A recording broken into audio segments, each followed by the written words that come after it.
Wali Kota Gorontalo Martenta membuka rapat koordinasi dan evaluasi pengelolaan pajak bumi dan bangunan untuk triwulan 3 tahun 2022. Oleh Bapak Mahdi. Rakoref pengelolaan pajak bumi dan bangunan dilaksanakan untuk meningkatkan koordinasi sekaligus melakukan evaluasi terhadap pengelolaan dan penerimaan pajak bumi dan bangunan triwulan 3 tahun anggaran 2022 yang diharapkan agar sektor penerimaan dan pendapatan asli daerah menjadi fokus utama seluruh pihak.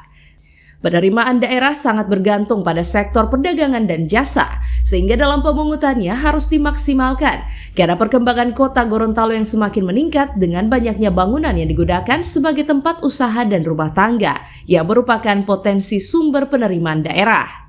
Melalui kegiatan ini, seluruh progres penerimaan pada periode sebelumnya harus dievaluasi terkait upaya yang telah dilakukan, mampu melakukan pengelolaan dan penerimaan pajak bumi dan bangunan sudah dilaksanakan dengan maksimal, stagnan, dan perlu dibenahi untuk memenuhi target capaian yang telah ditentukan. Dasar pelaksanaan tentu yang pertama adalah Undang-Undang Nomor 1 Tahun 2009 tentang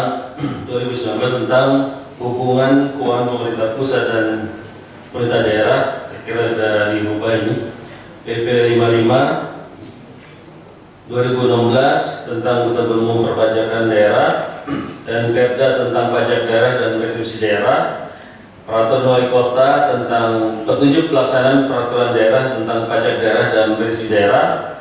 Kemudian kelima, program kerja bidang pendapatan Badan Keuangan Kota Gorontalo tahun anggaran 2022. Maksud dan tujuan dari pelaksanaan ini, yang pertama, maksud pelaksanaan kegiatan program ini untuk membangun koordinasi antar unit pengelola pajak bumi dan bangunan serta melakukan evaluasi kerja terhadap pelaksanaan pemungutan pajak bumi dan bangunan tahun 2022. Yang kedua, tujuan pelaksanaan kegiatan ini adalah untuk mengetahui sejauh mana permasalahan yang dihadapi serta bagaimana solusi pemecahan dalam pelaksanaan pengelolaan dan pemungutan PPB P2 sampai dengan triwulan 3 tahun 2022. Salah satu sumber pendapatan asli daerah, pajak bumi dan bangunan. Maka oleh karena itu hari ini kami melaksanakan Rakoref, rapat koordinasi dan evaluasi.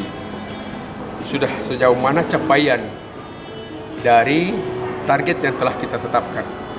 Tahun ini kita menargetkan pendapatan yang bersumber dari PAD, khususnya pajak bumi dan bangunan itu 10 miliar. Tapi sampai dengan bulan September kemarin, akhir September, kita evaluasi baru mencapai hampir 70% atau 67,5%. Berarti masih belum memenuhi target. Yang harusnya 30 September itu sudah 75% minimal. Nah, oleh karena itu kita cari tahu melalui koordinasi dan evaluasi ini kendala-kendala apa yang ditemui oleh mereka yang berkompeten di bawah. Karena PBB ini itu kewenangan besarnya juga. Memang yang punya kewenangan itu adalah Badan Keuangan, tapi wilayah itu ada di camat dan lurah. Nah, kita makanya dikumpul camat dan lurah ini, apa kendala-kendala mereka hadapi. Sebab ada kelurahan-kelurahan, ada beberapa kelurahan, ada lebih dari hampir 10 kelurahan itu melebihi target. Ditargetkan misalnya 90 juta, yang mencapai 110 juta. Artinya ada yang melebihi. Ya, kelurahan yang tidak mencapai target atau belum memenuhi target itu apa kendalanya?